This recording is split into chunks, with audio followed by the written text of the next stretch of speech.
why do business leaders and employees need to be aware of how this AI works? The opportunity for bias and discrimination and things like that to happen, it's real. And it's not this malicious doomsday, people, twisting their mustaches in a dark boardroom type of a thing. It's making decisions based on data that is, despite the fact it feels instant, these data models are made years past. So it's operating off historical data, all these other things, and it's trying to process all this information, and it's doing the best job that it absolutely can. But things get through the cracks. It's not something to fear, but it's something to be aware of so you can keep the right people in the conversation and think critically about this stuff.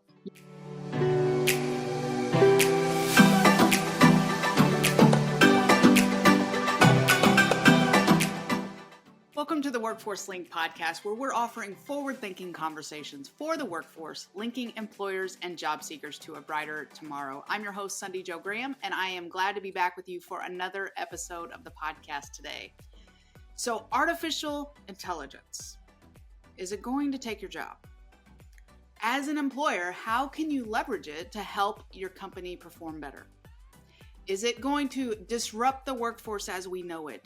Or can it be used to our advantage? These are all the questions that we're answering in today's episode of the Workforce Link with my special guest, Christopher Lind. Christopher is the founder of Learning Sharks, which provides organizations with comprehensive, unbiased advisory on all things learning, innovation, and technology. He got his start in small rural towns, growing up as the son of two funeral director parents with a keen business sense, excellent people skills, and a passion for technology. His professional journey led him to become a digital-first HR executive who specializes in managing the intersection of people performance, business operations, and technology. Christopher has worked alongside industry providers and business leaders and has been directly accountable for outcomes. In order to assist professionals on their journeys and help shape the next generation of leaders, Christopher started a live stream podcast almost 4 years ago called Learning Tech Talks, quickly becoming an active YouTube content creator. His experience and expertise are unique, resulting from a dynamic portfolio of experiences and stories, as well as his responsibilities as a devoted spouse and father of 7 young children. Christopher has also authored a book, Relentless Intention, The Power of Purpose, which is set to launch in a few months. We're thrilled to have him on the show today. So without further ado, let's talk all things AI with our guest, Christopher Lind. All right, Christopher, thanks for being here with us today. We really appreciate you taking the time out to talk with us today. Yeah, no problem. Looking forward to it. I think we're going to have some fun. Yeah. So you have an interesting topic that I want to talk about that really is a hot topic button right now, and that is AI. For those of us who don't know, that's artificial intelligence. And there's a lot of different opinions out there right now on how it's affecting the workforce. People are kind of freaking out a little bit on whether they're going to lose their job. A little bit. Yeah, it's chaos right now. Right? Employers aren't really sure what to do with it. And so I thought, well, let's talk about it. So I would love to have you dive in today just on how you think that AI is going to affecting the workforce and may affect the workforce. I think even in that point, I think there's a really important call out on that, in that it actually is already affecting the workforce in many ways. A lot of times people don't even realize it. So I think that's one of the things that we'll probably dig into some of this a little bit around that. But yeah, there's a lot more to come. And I think some of the framing around it too is helping people understand that AI is as deep as the ocean is wide. And so when we think about how is artificial intelligence changing things, it's like, well, I mean, it's literally changing everything you know about everything you're doing. Now, that can be terrifying, but it also can be like, well, yeah, but technically Grammarly is AI, and Grammarly is just helping you be a better writer. Is that freaking? I love Grammarly. Right. I do too. So it's one of those things where you're like, well, some parts are scary and some parts are like, oh, it's just making my life a whole lot easier. And that's really helpful. So I think that kind of dualistic nature of it is almost one of the most overwhelming things for companies and employees alike.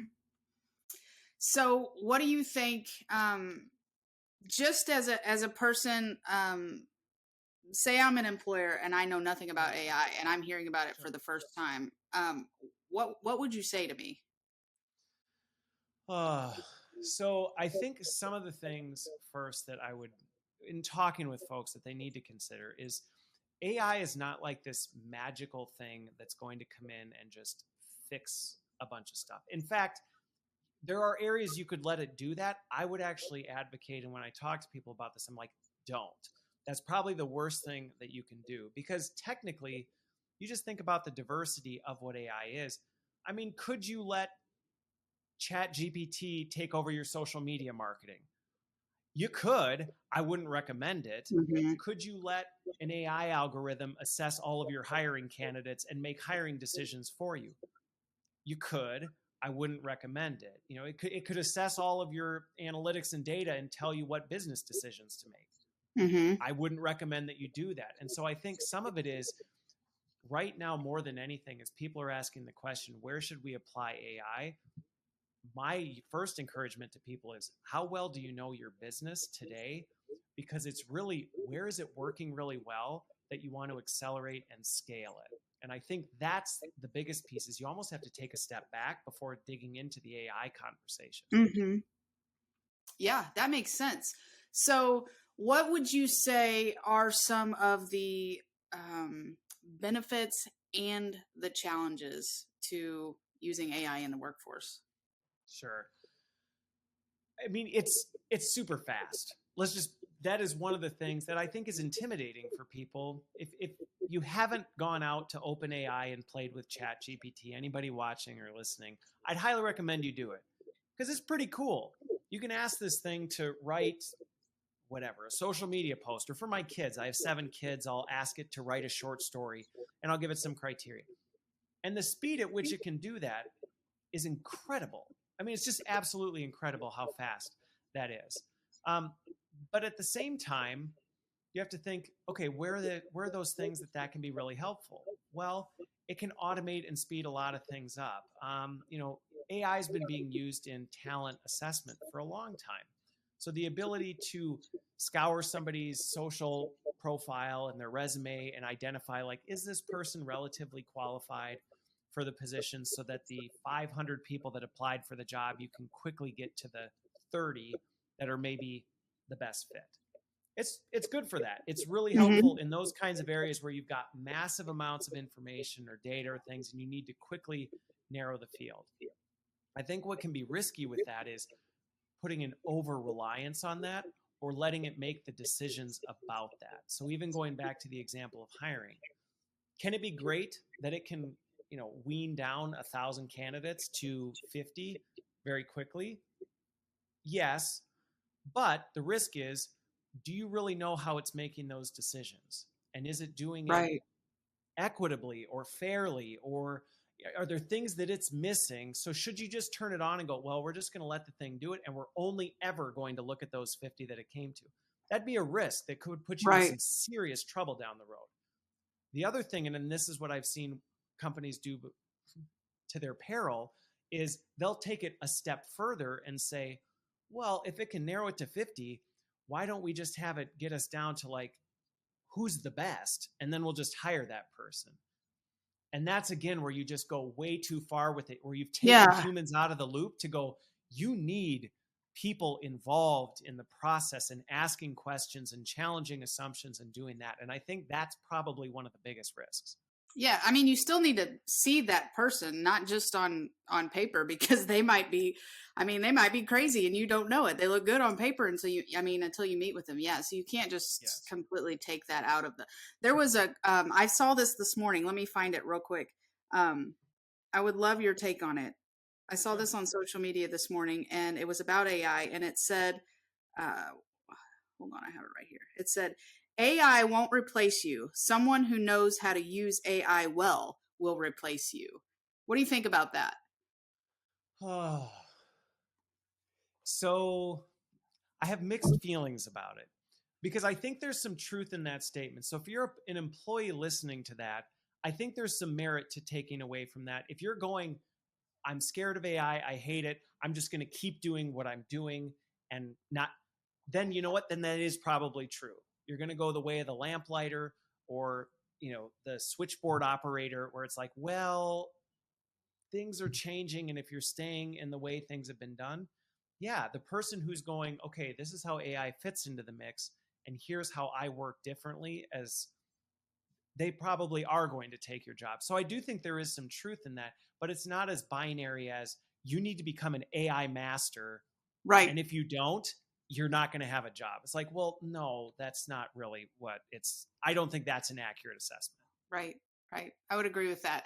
I just wondered what your take on that was. I've experienced this myself. When I learned about it, I thought, okay, well, how can I use this to make my job better? I mean, I work in communications, so I'm writing emails, I'm writing press releases, I'm writing a gajillion different social media posts. I'm doing all different kinds of things. And I was like, okay, how can I make this better?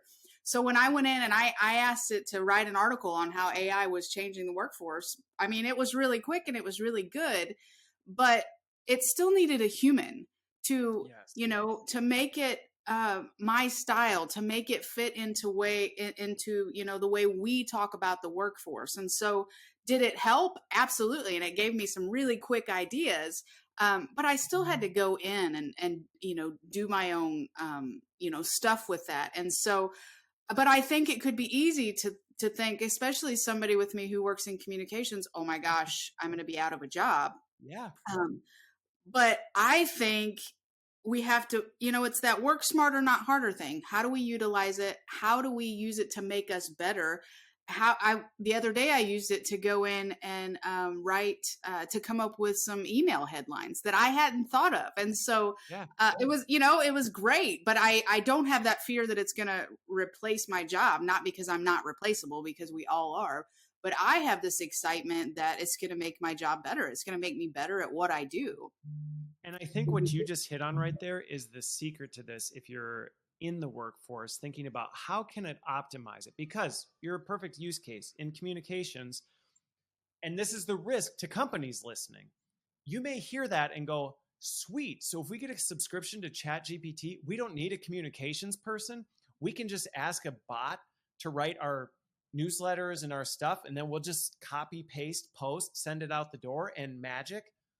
No, because it's not always accurate. It's not always taking into account the nuance and the voice and the other things that really make you as the communication person.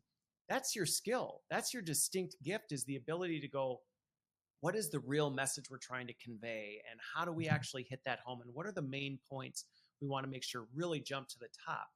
Right. But what is not fun and interesting, I'm sure for you, is, okay, I'm starting from scratch and I have an idea of what I need, but now I need to sit and smash on the keyboard and go, I need it this long. And well, now you can use this to go, let it get it to that point much faster, and then help it improve what I have. I actually don't like to use it for writing things from scratch for me.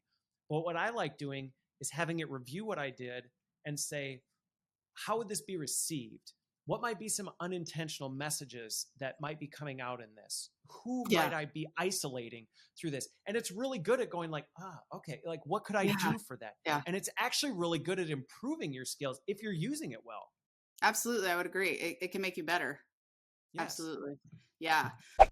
Hey, just want to interrupt for a quick second to tell you about something really exciting happening in the Central region right now. Are you a business owner or a manager who needs assistance increasing your profit margin and building a strong workforce? If the answer is yes, now is the time to take advantage of our employer services. The Central Region Job Centers are ready to help. Available at no cost to you, we offer a variety of employer services, including job matching, consulting, work opportunity tax credits, on-the-job training, incumbent worker assistance, transition assistance, and more. You can get all the details at cwdregion.com/employer services, and we will share the link for you in the show notes. We look forward to assisting you with all your employer needs today. Now, let's get back to the show. So how do you think that AI can be used to augment human labor rather than replace it? I think there are legitimate examples where the need for human labor will go down. And that can sound really scary to some folks. But if you actually look at the statistics of the number of people going out of the workforce and the numbers Mm-hmm. coming in, we actually have a supply and demand issue anyway. So Right. sometimes this fear mongering of you're not going to have a job because of the machines. I can tell you as an HR exec, there are not people going, man, we just have so many people, we don't know what to do with them type of a thing. This is a scarcity issue that we have. So yes, there are things that you go, you know what? There are going to be things that get replaced by a machine. Mm-hmm. And that's something that's been happening for a long time. I mean, you think of assembly lines and think frontline roles where you go, self-help kiosks. Those are in grocery stores now. Are they replacing the people there? No, but do you maybe need less, or are they spending less time on some of those things? I think we're just going to continue to see those things pop up, which Mm-hmm. leads to greater efficiency. And I think sometimes if you're not careful, and I think that's the caution to organizations, be careful that you're not over indexing on that. Because even as you think about your customer is a person. Right. And people like connecting with people. And that's never going to go away. And so to think, well, we can just do away with people and have machines take care of everything, that to me would be a huge mistake. You might be able to optimize. Yeah. Well, and I think especially post COVID, I think we're even more hungry now to be around people, but we're having to be retrained how to do that again, really. But like you were saying something about not, trying to become so efficient that we get rid of people. I'm not going to name names, but I was at a very large retailer the other day, and there was literally nobody to check me out. Like I was forced to do the self-checkout. Well, guess what? There was an item that I think I had a barcode on it that had to be taken off by a human. And I'm just like, this is crazy. And, I'm great with technology. I'm fine with that. But there are a lot of people aren't, but even then I wasn't in control of that. And so I'm like, we have to find that balance. But again, it goes back to that too. It's a supply and a demand issue. And so I'm really hoping that, and that's one of our goals in workforce development is to help balance that out. But it definitely needs some balancing. It does. And I think that's where you see the kind of two sides in debate. And I think we don't need to. There's a healthy middle in this. You have the one side that says, no, everything should be human. It's like, well, let's think about customer service. There are lots of things that I would much rather have an instant response from ChatGPT that's relatively accurate, that gets me my thing that's faster. I don't have to wait in lines and all this. So from a customer experience, AI is going to improve the quality of my experience. But to your example, okay, I have a more complicated situation and there's nuance and all this kind of stuff. I don't want to be telling an AI bot 800 times, like, no, that's not what I said. And now you're frustrating your customer. And so it is finding that what is in your business, that sweet spot, and not over indexing on either end. Yeah, absolutely. So what do you think might be some potential ethical concerns or maybe some social implications of using AI in the workplace? Maybe bias, privacy, fairness. Well, so there's some big ones. I have a YouTube channel and I did a whole video on this, on some of the ones that I think are probably some of the biggest ones and ones we may not even necessarily be seeing. One of the unseen ones that people don't take into consideration is the environmental damage, because a lot of times we think like, well, it's like my computer. And so it's just digital stuff. But the amount of resources it takes to power some of these supercomputers and build all of the processors and motherboards and all this stuff to keep up with the pace, I mean, it's creating some serious stuff of limited resources that we have. So I do think that's a legitimate one that is literally not talked about at all. That it's like, we might be scorching the earth trying to find all these resources to keep the next generation of the processor to the latest and power these massive servers of stuff and be like, but it's just technology. So that's one. The other one is, as we keep almost grooming the world to move at a pace that is just faster and faster and faster and faster and faster and faster, to me, that's something that we've got to temper back and go, hang on, at some point, we've got to remember people can only go so fast. And then their performance just starts to just, and at what point are we paying attention to that and going, listen, I get, so you as a communications person, I get you probably can put out more communications now thanks to AI assistance.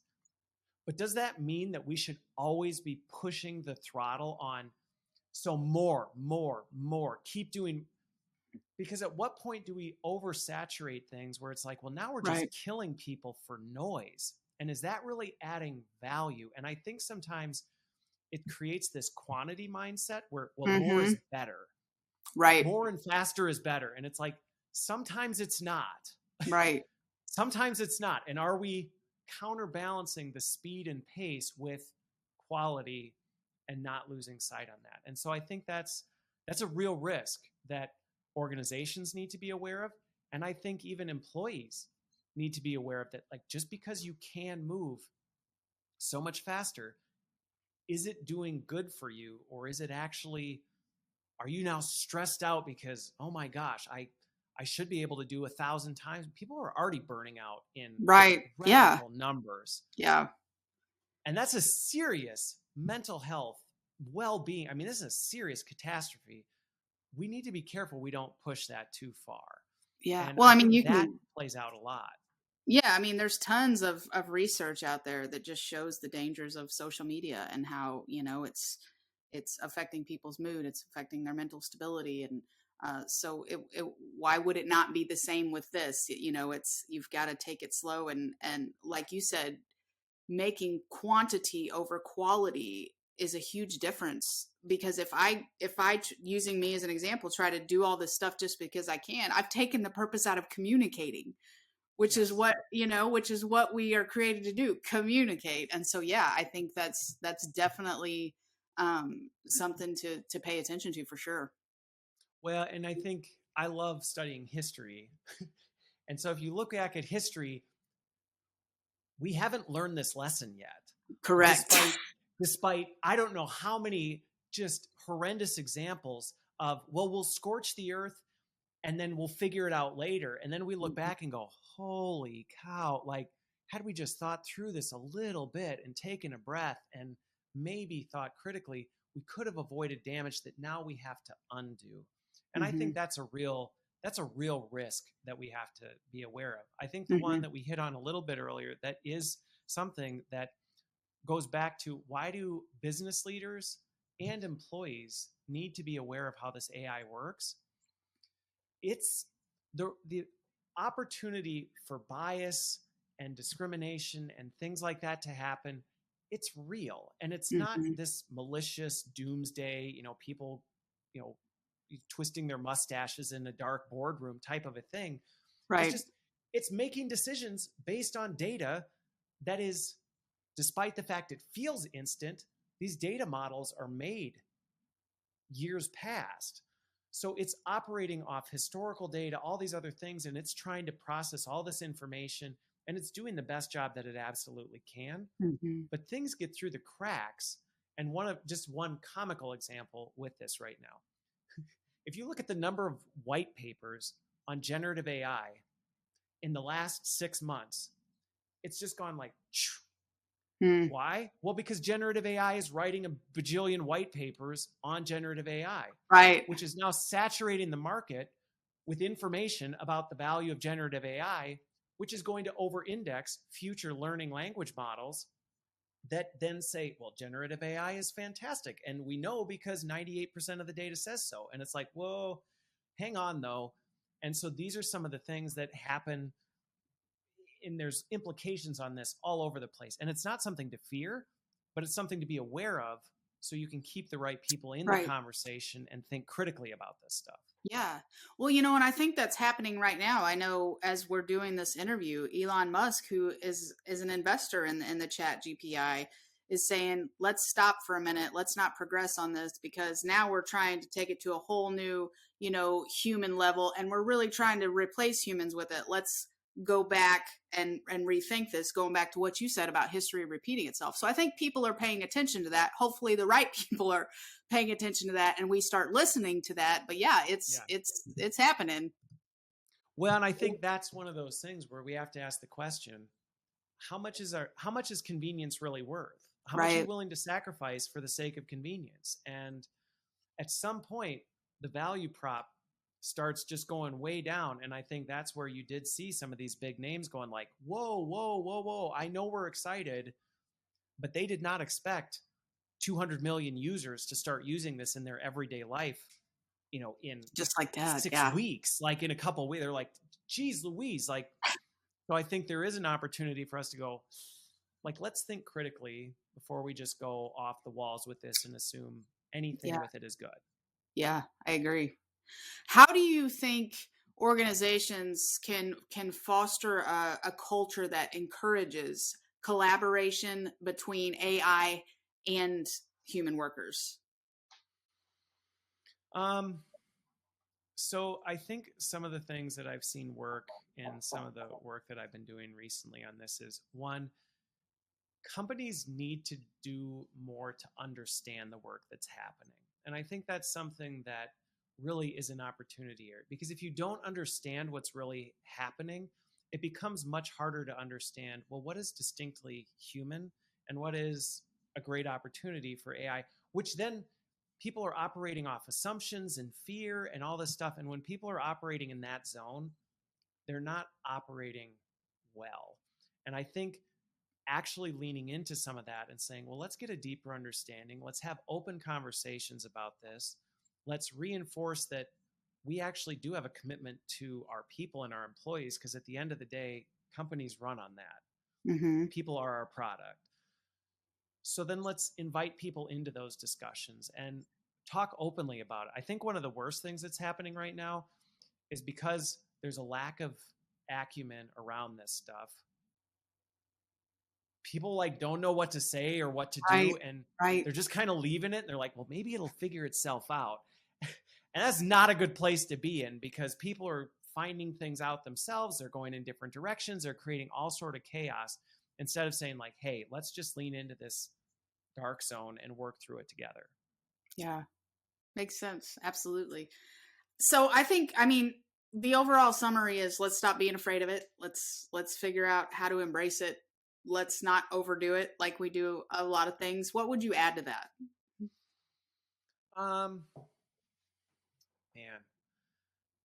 I think those are kind of the two biggest things with it.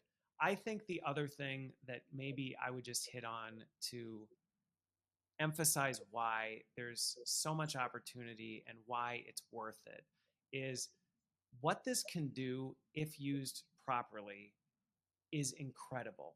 I mean, it truly is incredible. The ability to do things that were formerly impossible are now coming to a degree of possibility that's like, whoa, this was something we couldn't even fathom doing. But that's coming with a lot of risk. And I think really helping people understand that and seeing this actually can make you even more human than you were before, that's an encouragement, I think, to folks. And I think in many ways, one thing we saw as a result of the pandemic, I think a lot of people forgot what it meant to actually be human. Yes. Yeah. I think a lot of people forgot, like they're just on the treadmill and they're just going through the motions. And all of a sudden it was like, whoa, we've lost our way on this. Mm-hmm. And ironically, technology may be the key to helping us rediscover that. And I think that is a really exciting thing, but it comes with a whole lot of risk because we have a bad history of making bad decisions and bad choices. And I think understanding that that's really what we should be doing with it. How do we make people more human with this? You keep that as your vision, and this is a bright future. Yeah, that's a powerful statement. Let's have some conversations about it. Absolutely. I love that. Yep. Well, Christopher, thanks for being with us today. Is there anything else that you want to add that we haven't talked about before we close out today? Not off the top of my, this is the kind of thing where we could probably sit and chat for the Yeah. duration of the afternoon, because I could go in all sorts of directions Yeah. with this. But no, I mean, I think we really covered, at least at a high level for folks, what this really means, both for employers and for employees. Because I think that's the other key. It's a both and. It's not, Yeah. well, who's in the driver's seat on this? And Right. for employees, you have more control over this than you realize. And it's a really exciting opportunity. Absolutely. Well, thanks for helping us balance it out a little bit today, and I really, really appreciate it. Where can folks learn more about you? Yeah, so I spend a lot of time on LinkedIn. That is kind of my primary social channel. So that's where most people follow my work. I also do a fair amount of stuff on YouTube as well. And then I've got a website, Learning Sharks, that is kind of I have a day job. I'm the chief learning officer for a big healthcare company, but then my industry work is through Learning Sharks. Okay, great. And we will share the link to all that in the show notes for everybody listening and watching. So, Christopher, I appreciate you being with us today. Thank you so much. I really do appreciate it. Yeah, thank you. And thanks for having me on. And hopefully people got something out of it. Absolutely. I hope you enjoyed our discussion today with Christopher regarding all things AI. And to summarize, it's all about keeping balance, right? So don't forget that as you walk into this world of advanced technology. And you can find more info on Christopher on LinkedIn or at learningsharks.com. And as usual, I will share all the links in the show notes for you. And if you've enjoyed today's episode, would you mind sharing it with somebody else that you think could benefit? And don't forget to leave a review if you haven't done so already. Also, don't forget to take advantage of our job center services available to you at no cost. You can find your nearest job center or your affiliate location at cwdregion.com/job centers or find the link below in the show notes. Have a great week, and we will meet again in the next episode. Until then, remember this: there's always a brighter tomorrow if you're willing to find it. The Central Region Workforce Development Board Incorporated and COPIC are equal opportunity employers and programs. Auxiliary aids and services are available upon request to individuals with disabilities. Missouri Relay Services at 711.